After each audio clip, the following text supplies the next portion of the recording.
Hey everybody, Big Lyle back for another exciting one. Going down a lot of different rabbit holes with this one, but it's very exciting. So the next magazine, this is magazine that I'm going to be talking a little bit about.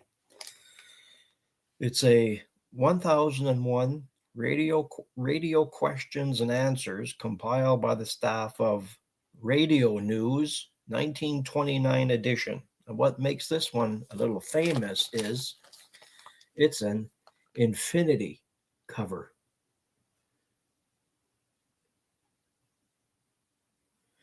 And when I saw this one, I've had it a few years. I mentioned it to Alan, the comic collector geek, because he collects infinity covers, and he was able to find one in very nice shape. This one's a little rough. It's a little missing a few pieces, but what do you expect from 1929? And seeing that the Great Depression started in 1929, who could afford a 50-cent cover price? So I'll give you a little bit of information on this, a little bit more in a little bit, but you'll find it exciting. So this was done by the Experimenter Publication Company in New York City. It's known as an infinity cover. It's volume 3 from 1929.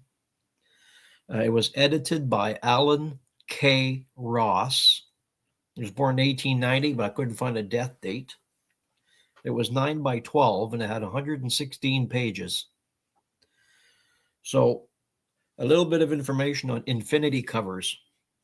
They were done, they were called the Droste effect, Droste, Droste effect. And also, this magazine was from the publishing company that was owned by Hugo Gernsback. And he was born in 1884 and he died in 1967.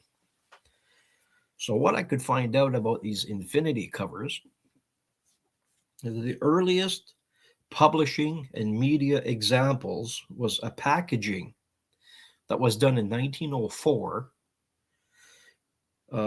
The effect is named after the Drost, D-R-O-S-T, Drost cocoa tin that was designed by Jan Misset in 1904.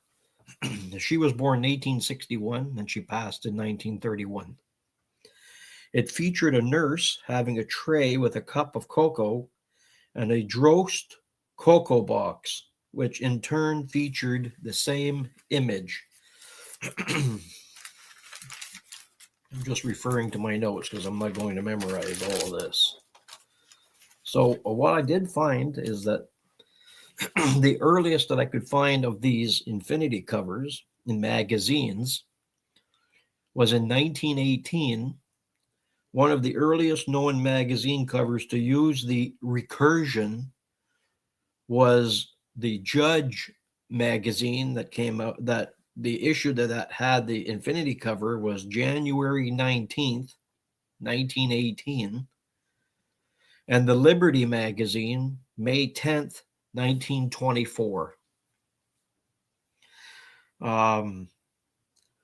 So it was also in a comic book. The earliest I could find was a comic book called Little Giant Comics, number 1, from July of 1938.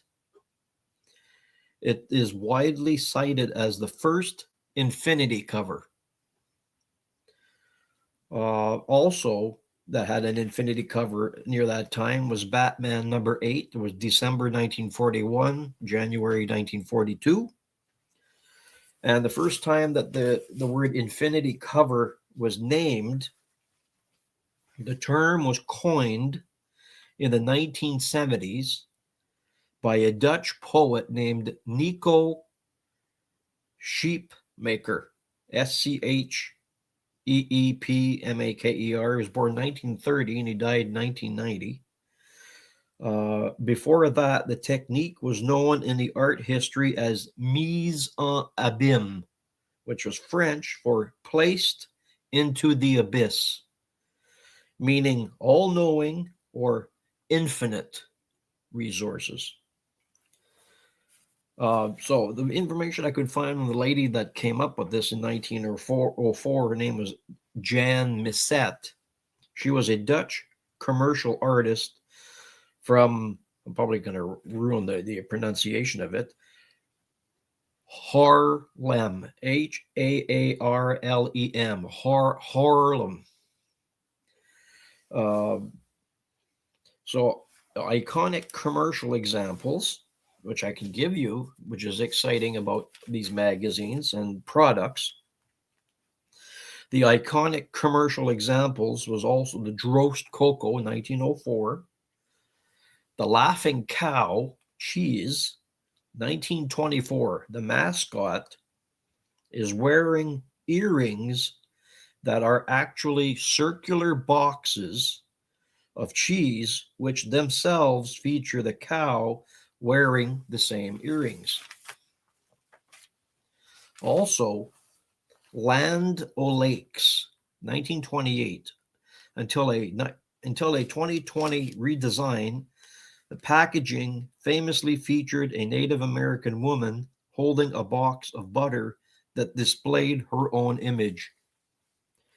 Then we have Morton Salt, 1914. The Umbrella Girl featured her carrying a canister of salt that mirrored the larger packaging. Also, famous media and art examples was a 1969 Pink Floyd record album called Umma Gumma. It featured everybody holding different layers of the album in a circle, and you could see the same image up on the wall. And then we had M.C. Escher's Print Gallery in 1956, a serial lithograph where a man in the gallery is looking at a print on the wall depicting the same scene. Pardon me. Now, when it comes to comics, I mean, there's a whole lot of them, but what I could find was My Little Margie, pardon me, which was a Charlton comic, number 8, 1955. The Amazing Spider-Girl, number 0 from 2006.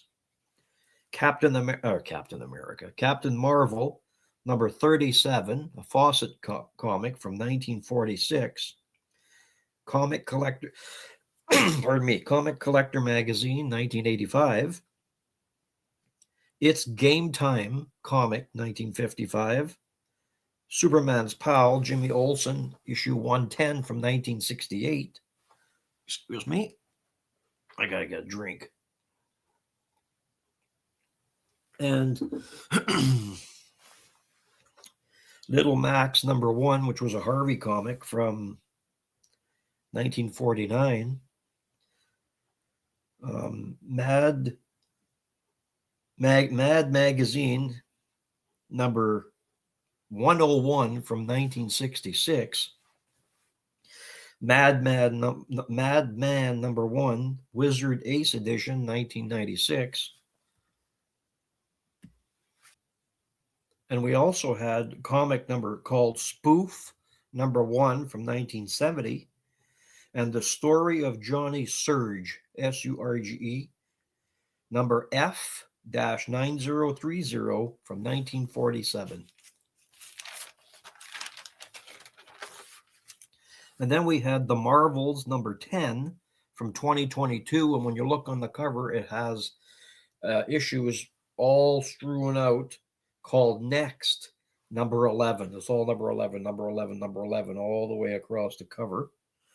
And then we have Walt Disney Comics and Stories, Volume 3, number 9 from June of 1943. But it's also known as issue number 33. And that comic was illustrated by a fellow named Carl Bettner. And he was born 1903 and he passed 1965. And this magazine had a print run of 400,000 per issue. And today they're extremely rare.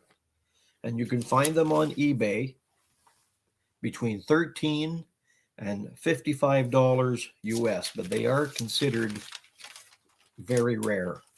So also I wanted to let you know that another magazine that I mentioned earlier that these infinity covers could be found was on Judge magazine and the Liberty magazine. So I didn't know very much about the Judge magazine. So they existed between 1881 and 1947. They had a print run of 100,000 by 1912. So the founders were George H. Jessup. He was also an author, and he was born in 1852 and died in 1915. You had Frank Toucey was the publisher, born 1853, and he died in 1902. And you had the cartoonist, his name was James Albert Wales, Wales. He was a cartoonist, born 1852, and he died in 1886. So the Judge magazine was purchased in 1885 by William J. Arkell. He was born in 1856, died 1930.